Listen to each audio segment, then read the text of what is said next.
অনেক সিটে যে ও যে প্রদীপ যে কথাটা বলেছে সেইটা কি করে আশা করছো? আশা করছি কিসের ভিত্তিতে আশা করছি তার কারণ মানুষ বুঝতে পারছে যে তৃণমূল এই বিজেপির বাইনারিতে আসলে বিজেপির কোনো লাভ নেই রাজ্যে। যত Trinamool BJP BJP BJP BJP করবে তত তৃণমূল পশ্চিমবাংলায় শক্তিশালী হবে। এই বিজেপির ক্ষমতা নেই তৃণমূল কংগ্রেসকে হারাবার, এটা লিখে রাখুন আমার কথা। এই বিজেপির ক্ষমতা নেই তৃণমূল কংগ্রেসকে হারাবার। এবার 2026-এ গণনা চলছে, এই সময় কৌস্তবরা দাবি করছে কে হারাবে? সিপিএম, যে সিপিএমকে হারিয়ে তৃণমূল কংগ্রেস ক্ষমতায় এসেছিল। আরে তৃণমূল কংগ্রেস যদি হারে তাহলে বিজেপিতেই হারবে, বিজেপি হারাতে পারবে। এবং আর কিছুক্ষণ দাঁড়ান, যদি হারে আর যে কথাটা কিছুক্ষণ বলছেন, দাঁড়ান, কোনো যদিটাই নেই। আমরা ক্ষমতায় আসছি এবং 4টের পর কৌস্তবদা দেখতে পাবে বিজেপি তৃণমূল কংগ্রেসকে হারিয়েছে। এবং এই যে সত্যি খুব বেশি সময় মানে আর বেশি অপেক্ষা করতে হবে না, এই সত্যি কিছুক্ষণ পরেই সামনে মানে আসবে। বিজেপির হাত ধরে তৃণমূল ক্ষমতায় আসে কৌস্তবের দাবি মতো। দেখুন, ব্যাপারটা হচ্ছে বিজেপি প্রতিনিধি একটা কথা বলছেন যে যদি হারে, মানে ওনাদের এই মনের মধ্যে যে প্রশ্নটা উঠে আসে এটা কিন্তু অত্যন্ত স্বাভাবিক প্রশ্ন, কারণ ওনারাও এই জিনিসটা জানেন যে তৃণমূল কংগ্রেস কিন্তু আবারও সরকার গড়তে চলেছে। এবং এই বিষয়টা যখন আমাদের চোখের সামনে উঠে আসছে সেই সময় বিজেপি এবং সিপিএম এর মধ্যে দ্বন্দ্ব তৃণমূল কংগ্রেস হচ্ছে যে দাদা ভাইয়ের দ্বন্দ্বের মাঝখানে আমরা এখানে নেবার বাংলার মানুষ এবার আবির খেলতে নামবে রাস্তায়। সেই যে ল কলেজের ঘটনা, প্রতিনিধি কিন্তু শুধুমাত্র জনগণের স্বার্থ নিয়েই কথা বলবে, তাই জন্যই কিন্তু আমরা এখানে জনগণের স্বার্থ নিয়ে কথা বলতে উপস্থিত হয়েছি। সোজা কথা। শোনো, একটা কথা হলো যে পশ্চিমবাংলার বাংলার সংস্কৃতির সাথে বিজেপি যায় না। মানুষের জনাদেশ আমাদের হয়তো মেনে নিতে হবে যে মানুষ যাকে ভোট দেবে সেই ক্ষমতায় যাবে, কিন্তু এরকম একটা সাম্প্রদায়িক দলকে কখনো ভারত মানে পশ্চিমবাংলা রাম মন্দিরের বিপরীতে বলতে দাও প্লিজ। এবারে তারপরে কি হবে ওই যে বললাম যে আমরা কোনোটাই জানি না। তবে একটা জিনিস না, কংগ্রেস আশা করবে যে কংগ্রেস এতগুলো আসন পাবে, একটা জিনিস আমি আজকে এই নিউজ 18 চ্যানেলে স্টুডিওতে বসে বলছি, কংগ্রেস এবং বামফ্রন্টই হবে, কিন্তু এই পশ্চিমবাংলায় কারা ক্ষমতায় আসবে তার নির্ণায়ক ভূমিকা নেবে এবার। হ্যাঁ, যদি সাম্প্রদায়িক দল বলে বিজেপিকে আক্রমণ করে কংগ্রেস, তাহলে এর থেকে হাস্যকর ঘটনা আর একটিও হয় না। তার কারণ রাম মন্দিরের বিপরীতে আপনারা কতগুলো উকিল দাঁড় করিয়েছিলেন। কারা সাম্প্রদায়িক রাজনীতি কারা শুরু করেছে ভারতবর্ষের বুকে? কংগ্রেস শুরু করেছে, মানুষ জানে।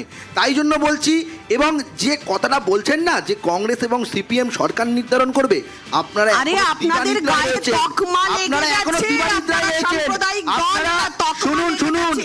শুনুন আপনারা এখনো দ্বিধাদ্বন্দ্বে রয়েছেন।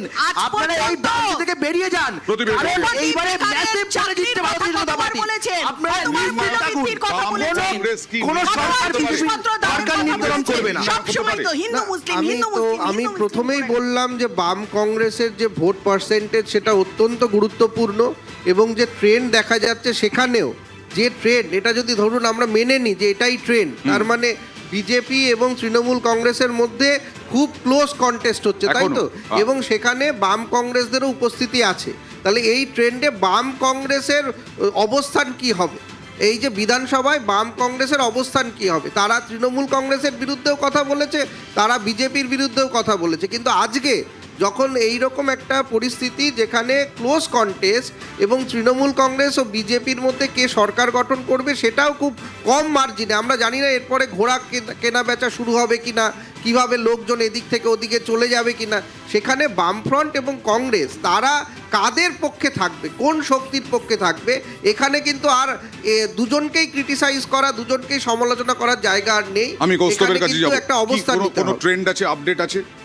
আমি তো শুনলাম 3টেতে আমরা এগিয়ে আছি, ডোমকল, জলঙ্গি আর হরিহরপাড়া। আমি যা শুনলাম আর কি, আমার কাছে ট্রেন্ড। আচ্ছা, আমাদের কাছে এখনো পর্যন্ত খবর 2টোতে লেফট এগিয়ে, 3টেতে কংগ্রেস এগিয়ে। কিন্তু ইলেকশন কমিশন তুমি দেখো, অন্য রাজ্যে ইলেকশন কমিশনের ওয়েবসাইটে দেখো, অন্য রাজ্যে বিশেষভাবে দেখছে বোধহয় পশ্চিমবঙ্গকে। আমি জানি না, বুঝতে পারছি না।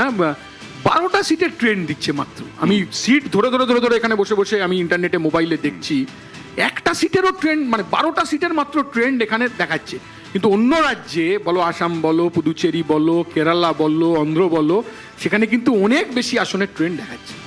আমি একটু দেখাই, ছবি দেখাই যে ব্যাপক নিরাপত্তা ব্যবস্থা, কেন্দ্রীয় বাহিনী, নিশ্ছিদ্র নিরাপত্তা, বিভিন্ন জায়গায় পোস্টাল ব্যালটের ছবিও এসেছে, পোস্টাল ব্যালট গণনা চলছে, সেই গণনার ছবিও আমরা দেখাচ্ছিলাম। কিছুক্ষণ আগেই ইভিএম খোলা হচ্ছে, সেই ছবিও আমরা দেখাচ্ছিলাম। আমাদের কাছে বিভিন্ন ছবি এসেছে, গণনা কেন্দ্রের ছবি আপনারা দেখতে পাচ্ছেন। সেই গণনা কেন্দ্রে গণনা কর্মীরা হাজির, পোস্টাল ব্যালট খোলা হচ্ছে। পোস্টাল ব্যালট খুলে যারা গণনার বিভিন্ন দলের এজেন্ট রয়েছেন তাদেরকে দেখানো হচ্ছে এবং সেই ছবি আপনারা দেখছেন যে পোস্টাল ব্যালট দেখানো হচ্ছে, পোস্টাল ব্যালট গণনা হচ্ছে, একটা একটা করে খুব ধীর গতিতে চলছে গণনা, এরকমটাই জানা যাচ্ছে। শিলিগুড়িতে কি পরিস্থিতি আরেকবার জানার চেষ্টা করব, কারণ 5টা ট্রাঙ্ক খোলা অবস্থায় এসেছিল। শিলিগুড়ির কি পরিস্থিতি, শিলিগুড়িতে আদৌ খোলা হলো কিনা, গণনা শুরু হলো কিনা পোস্টাল ব্যালট, নাকি এখনো পর্যন্ত পোস্টাল ব্যালটের গণনার কাজ 2 ঘন্টা পরেও স্থগিত রাখা হয়েছে, সেই বিষয়ে আপডেট নেব। পানিহাটিতে যেখানে শুরুই হয়নি তখনও পর্যন্ত, আমরা প্রায় 9:30টার আগে পানিহাটিতে আমাদের প্রতিনিধি সুবীরের সঙ্গে কথা বলেছিলাম, তখনও শুরু হয়নি পোস্টাল ব্যালটের কাজ। এইগুলো আপডেট নেওয়ার চেষ্টা করব। আপনারা দেখছেন এই মুহূর্তে যা ট্রেন্ড, তাতে একেবারে প্রাথমিক একেবারে সূত্র, সেই প্রাথমিক সূত্রে এই ট্রেন্ড আসছে। আগামী 5 বছর বাংলার মাসনাদে কে, আজকে নজরে বাংলার রায়, শিলিগুড়ির খবর নেব। পার্থ, এখনো পর্যন্ত কি পরিস্থিতি? 5টা ট্রাঙ্ক খোলা অবস্থায় এলো, কিছু জানা যাচ্ছে নির্বাচন কমিশনের পক্ষ থেকে? এটা আমার নির্বাচন কমিশনের সাথে জানা যাচ্ছে যে ট্রাঙ্কগুলো ঢাকনা খোলা অবস্থা ছিল সেগুলোকে সরিয়ে কিন্তু পোস্টাল দলের কাউন্ট শুরু হলো শিলিগুড়ি বিধানসভা কেন্দ্রে, এবং পাশাপাশি শিলিগুড়ির পাশাপাশি বন্ধ ছিল ফাঁসিদেওয়া এবং মাটিগাঁও লোকসভা আসন। এই 3টি কেন্দ্রেই কিন্তু গণনা কিছুক্ষণ আগে শুরু হয়েছে এবং পোস্টাল ব্যালট কাউন্টিং কিছুক্ষণ আগে শুরু হয়েছে। এই যে পোস্টাল ব্যালট যেগুলো খোলা অবস্থায় 5টা ট্রাঙ্ক এলো, সেই পোস্টাল ব্যালট কত সংখ্যক ছিল, সেগুলোকে ছাড়াই ভোট গণনা শুরু হলো? সেগুলোকে ছাড়াই ভোট গণনা শুরু হলো। আপাতত যেগুলো ট্রাঙ্ক ঢাকনা খোলেছে তাও কিন্তু আলাদাভাবে রাখা হয়েছে, এবং তারপর সব প্রার্থীদের সঙ্গে কথা বলি সেটা আরো কিন্তু এই ভোট গণনা কিছুক্ষণ আগে শুরু করেছে, এবং একইভাবে প্রায় ঘন্টা দেড়েক পর কিন্তু এই ভোট গণনা শুরু হলো শিলিগুড়ি, ফাঁসিদেওয়া এবং মাটিগাঁও নকশালবাড়ি আসনে। বেশ, তার মানে গণনা শুরু হয়েছে, প্রার্থীদের সঙ্গে কথা বলেই ওই পোস্টাল ব্যালটগুলো আলাদা করে রেখে পোস্টাল ব্যালটের গণনার কাজ শুরু হয়েছে, ভোট গণনার কাজ চলছে শিলিগুড়িতে। পানিহাটির কি পরিস্থিতি? কিছুক্ষণ আগে নয়, বেশ খানিকক্ষণ আগে, প্রায় 9:30টারও আগে আমরা দেখেছিলাম পানিহাটিতে ভোট গণনার কাজ শুরুই হয়নি। কথা বলবো প্রতিনিধি সুবীরের সঙ্গে। সুবীর, কি পরিস্থিতি এখন? ভোট কর্মীরা এসেছেন?